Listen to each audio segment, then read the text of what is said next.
Now to a remarkable act of kindness and divine coincidence that can only be described as a Godwink. Our friend SQuire Rushnell is the best-selling author behind the Godwinks book series, and he's here with another incredible story. We love all these, SQuire. Yeah. Oh, well, you're going to love this. Okay. Chris Wright was driving to church. He was driving his family. He passed a lone woman walking along the highway carrying a gas can, and that image stuck in his mind. He drove his wife and kids to church and then drove back to help. But Chris could have never predicted the Godwinks that followed. Okay, what a setup. When I pulled to the side of the road, I asked the lady if she needed help. The look on her face went from distress to relief. On the way to a gas station, I learned that she was down on her luck. She had only $5 in her purse and was worried about feeding her child. I filled her gas can and drove the woman back to her car. As I started to leave, I felt a nudge to give her what I had in my wallet, $40. She hugged me and thanked me. We said our goodbyes, and the sweet lady slipped into memory. 3 years passed. My mother was diagnosed with a life-threatening illness, but the hospital said she could go home if she had a nurse's aide, which they would provide. The woman who was supposed to come to the house had a scheduling issue, so a substitute arrived. Her name was Tundi Hector. Mom quickly became very fond of Tundi. One day, after exercising, wearing sweats and my hat on backwards, I stopped in to visit Mom and met the nurse's aide who had been so good to her. Tundi told me about herself. She had been a nurse's aide off and on for 20 years, but had always dreamed of studying to be a nurse. During our pleasant conversation, she asked if I belonged to a church. I told her we went to Cornerstone.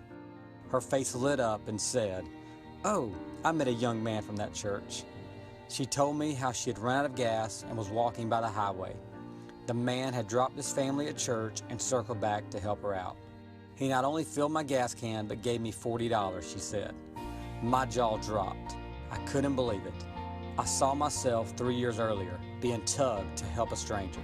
I said, "Tundi, that was me."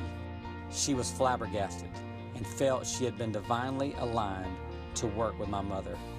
It was an amazing Godwink.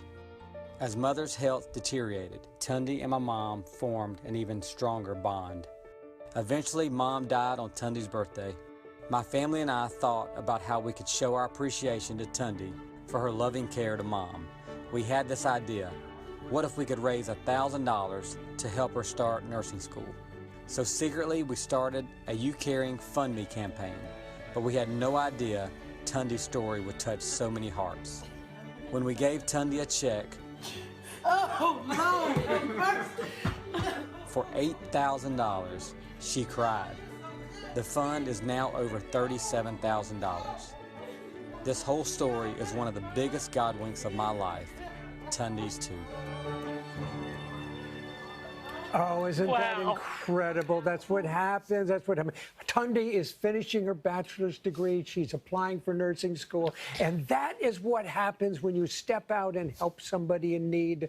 More Godwinks are likely to happen. And you know what? It seemed like such a small, a beautiful but small gesture. You know what I Yeah. mean? But the ripple effect the of ripple effect, you never know. And the Tundi reminds me so much of all the ladies that have been taking care of my mother for the last 10 years. Just like her, just like her. God bless them. Yeah, God bless all of them. Yeah, thank you, SQuire. It's beautiful. Hello, Today fans. Thanks for checking out our YouTube channel. Subscribe by clicking that button down there and click on any of the videos over here to watch the latest interviews, show highlights, and digital exclusives.